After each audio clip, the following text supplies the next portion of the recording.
Hello YouTubers, this is Frank the Vamp and welcome to World Cinema Reviews. Um, I'm sick, so I'm gonna try to sound my best. If I have to take breaks, I will. I have so many ideas here I want to put on video, so I'm gonna try to do as many as I can without getting too exhausted because I have to, just go back to bed and sleep. But right now we're gonna talk about an awesome film. It's Tales from the Crypt. And no, I'm not talking about the TV series. No John Kassir impersonation, even though I really wanted to do one, but my voice is completely not well. So you don't want to hear it right now. Plus, we're doing the 1972 British version. And may I say, it's an incredibly fine film. If you haven't seen it, run up and get it, but I'm going to tell you why in a short minute. Um, First of all, Tales from the Crypt was 1972 was groundbreaking. Now it's commonplace that we see those three stories or five stories or four stories, however many little connection of stories put into this film, and they make up one big story at the end. They all connect in the end. That didn't used to be that way. But the British thought, had great ideas, um, that they could actually fit many stories, shortening the time that they needed to use the actors, therefore being able to hire better actors. Top bill actors that would, if they only had to work a day or two, they couldn't possibly charge the same as a full feature film. So they came out with great actors, and we're gonna talk about that in a minute. But first of all, was directed by the great Freddie Francis. Uh, the best American notoriety work that the late Mr. Francis did, was when he won an Oscar for cinematography on the movie Glory, 1989. Remember? Uh, that was a great film. I love it. Um, Now this movie just awesome ensemble of actors. We had John Collins, the beautiful John Collins. Remember Dynasty? We have the great late Peter Cushing. Need I say any more? Van Helsing, right? Enemy of Dracula, Dr. Frankenstein. So many iconic roles. We have the great Patrick McGee. Remember Patrick? He was the one of his biggest roles was the scientist who was torturing Alex on the movie Clockwork Orange. I gotta do Clockwork Orange one day. That's a disturbingly great movie. But anyways, carry on because we got a lot to cover. He's fantastic in this role as well. Can't tell you how much. I'll tell you in a second, but I can express it with words. And Sir Ralph Richardson as the late Sir Ralph Richardson as the Crypt Keeper. Fantastic role. This Crypt Keeper is played more of serious. It's not, you know, it's not like in the EC comics where it's based on, that you see cracking jokes all the time, and that mimics more of the TV. This guy means business, and when you know what he has to tell you, you're gonna be sorry you heard whatever he has to say. But he's got to say it to you. There's no avoiding it. So we're gonna talk about five stories. Little side note: um, they were originally, I guess from what I read in the internet, is that they were intended to be all Tales from the Crypt, but because there was some copyright issues, they couldn't get the Tales from the Crypt license from EC or something like that, something along those lines. So they had to get, I think, two of the films are from two of the little stories are from Tales from the Crypt. The other three are from Vault of Horror and Hunt of Fear, which are the other comics, by the way, which I love, and I missed the opportunity of buying the collection one time with the three things, but I'm gonna get it one day, hopefully. And let's get right to it. Let's talk about the very first story. But before we start that, the film begins on this group of tourists. Apparently, they're on the British countryside, and they're going to see the catacombs, which, if you know, Europe, it's full of old cemeteries who have like, underground ways where you can actually see bones and things. If that's your cup of tea, not mine particularly, but it's sort of too creepy. But you never know. I was in Paris once, and I didn't know that I was only a couple of blocks away from the catacombs, and I didn't go. I just didn't know. But anyways, uh, I digress. So let's keep going.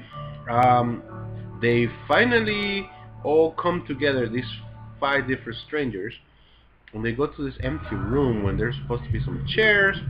They're locked in, and then this mysterious character, the Crypt Keeper, starts telling them to have a sit because he's got something to tell you. He's going to tell you five stories, each involving one of them. And story number one. So we see it's called "All an Ode to the House." I love reading this in the comics, and this captures that atmosphere. You hear Christmas music. You see, the cozy home. The snow. You see a man having a drink. Everything's so jolly. And then, the lovely wife, Joan Collins, walks behind him and murders him violently. It's already a great movie. Anyhow, John apparently was fed up with her husband and was ready to, make it look like an accident or something, collect the insurance, and probably marry some young dude. Um, and she's got a kid, which makes it creepier. She tells him not to come down because, Santa, she's got to be asleep because it's Christmas Eve or something like that. And so the kid stays in bed, but kind of stars, can't really rest there just like all the kids. And there's this news all of a sudden when she's cleaning up and trying to make it seem like the accident before she calls the cops. Um, it comes a news bulletin on the radio saying that there's an escaped maniac from a mental institution dressed up like Santa Claus, and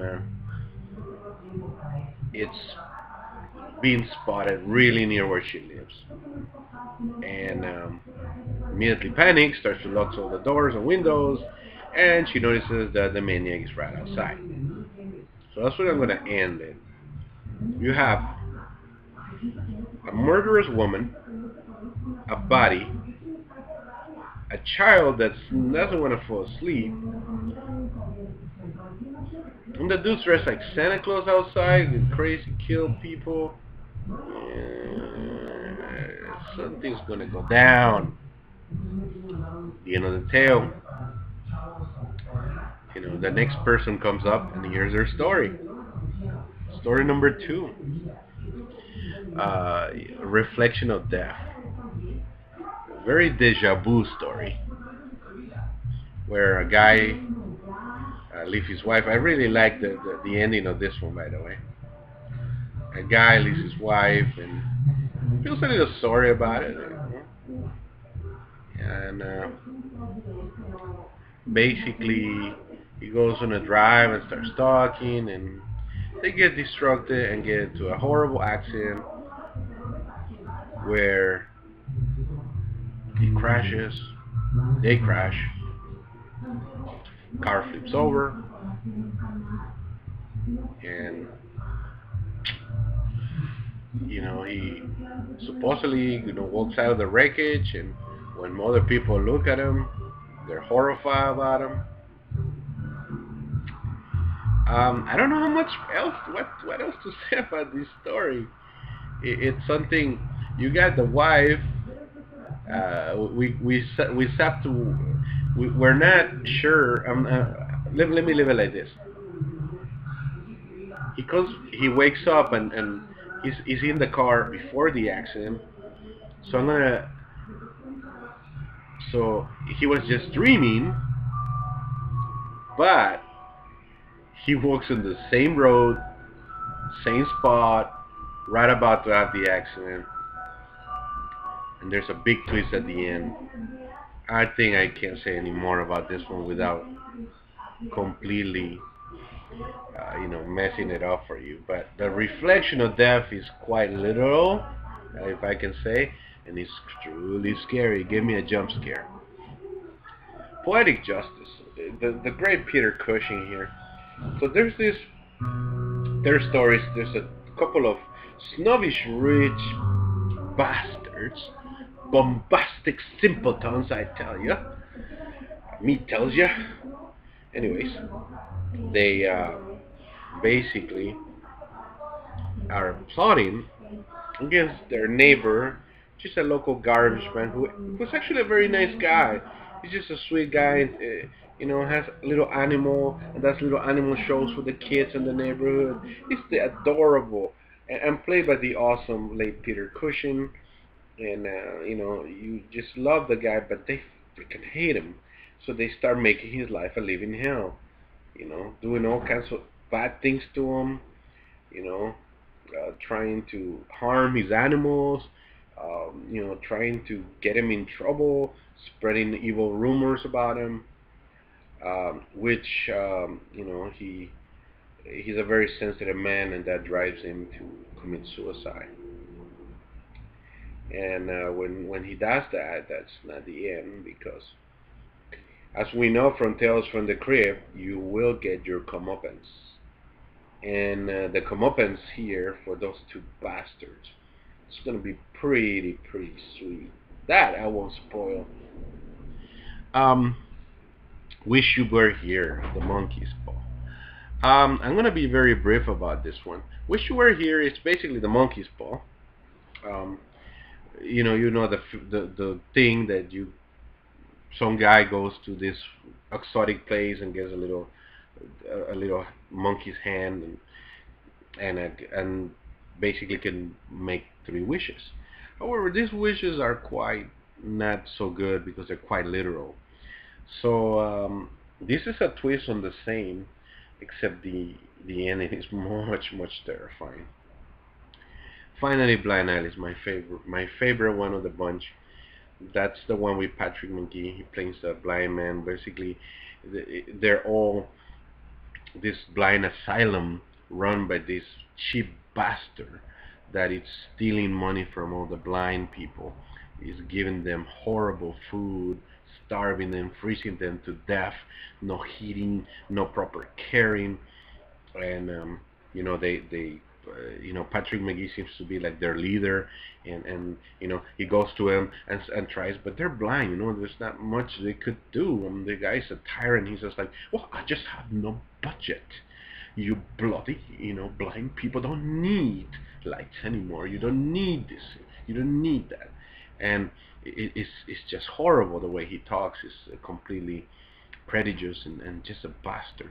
And one of the asylum inhabitants unfortunately passes away due to negligence, and the revenge is just awful, awful for that dude. He gets it real bad. Now, how does the film end? Well, they're all gonna learn their fate. But if you've seen any Tales from the Crypt, if you've been a bastard in real life, and all your life you've done evil, all your life you treated people like crap, you believe you're better than everybody, you put people down, you're racist, you're prejudiced, you're cheap, guess what's gonna happen to you in the end? Food for thought. This is Frank the Bam. Watch this film. I freaking love it. Recommend it. 1,000,000%. Expect many more British entries and other ones coming up. Take care.